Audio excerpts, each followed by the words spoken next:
উৎসবে স্লগ ওভারে বৃষ্টি একটু ঝোড়ো ব্যাটিং করলেও সন্তোষ মিত্র স্কোয়ার ফিল্ডিং এ ভরসা রাখছে এই দর্শনার্থীদের উপর। সন্দীপকে বলবো দর্শনার্থীদের ছবি দেখাতে, তারা ফিল্ডিং একদম টাইট রেখেছে, অর্থাৎ নবমী নিশীতেও মণ্ডপে তিল ধারণের জায়গা নেই, জনস্রোত বয়ে চলেছে। জলধারা যদি চলতে শুরুও করে, জনস্রোত কিন্তু থামতে রাজি নয়। বিকেলে এক পশলা বৃষ্টি হয়েছে, আকাশে মেঘ রয়েছে, বৃষ্টির ভ্রুকুটি রয়েছে, এসব উপেক্ষা করে মানুষ কিন্তু হেঁটে চলেছে।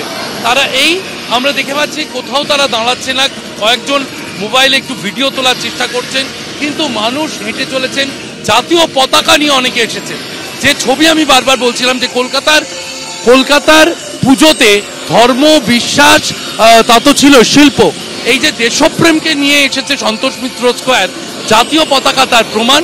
অনেকে জাতীয় পতাকা নিয়ে এসেছেন মাতৃ প্রতিমা দর্শন